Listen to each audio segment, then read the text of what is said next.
Donc, maintenant, on passe au paragraphe numéro 5, les équations horaires. Les équations horaires dans le cas d'un mouvement de rotation. Donc, par l'application du principe fondamental de la dynamique, donc si θ de point égale à 0, donc alors le mouvement est de rotation. Donc le mouvement de rotation est uniforme. Donc le mouvement de rotation est uniforme. Donc si θ de point égale à une constante différente de 0, donc alors le mouvement de rotation est uniformément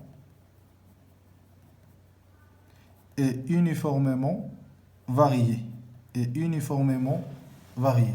Dans le cas, j'ai le droit d'écrire l'équation horaire vérifiée par l'abscisse angulaire.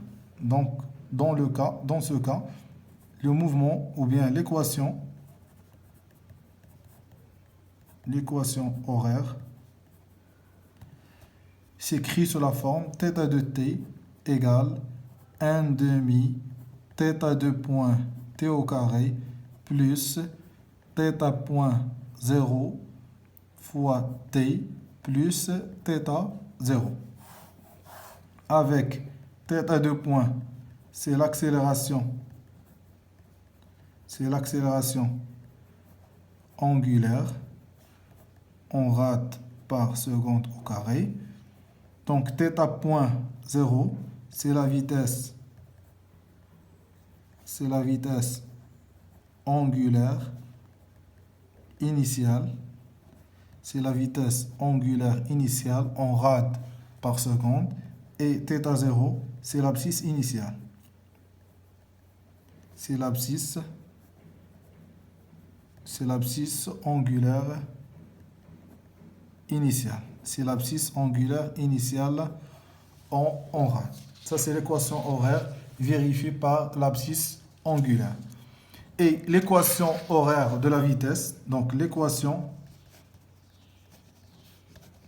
horaire de la vitesse, donc θ point de t égale θ de point t plus θ0 point. Ça, c'est l'équation horaire vérifiée par la vitesse angulaire. D'abord, on va le nombre de tours. Donc, le nombre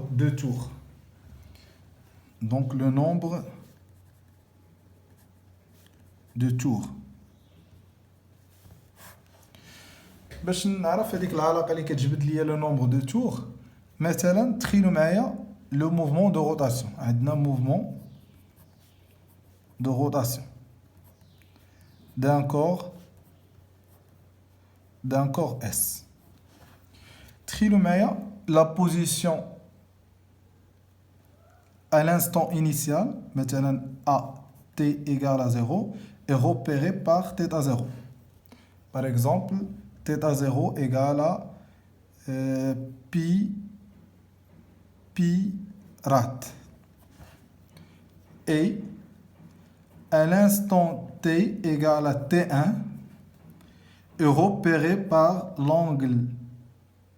La position est repérée par l'angle θ1 égale 5 pi rad. Normalement, entre l'instant t égale à 0, entre l'instant 0 et l'instant t1, l'angle de rotation, c'est 5 pi moins pi. Donc, entre l'instant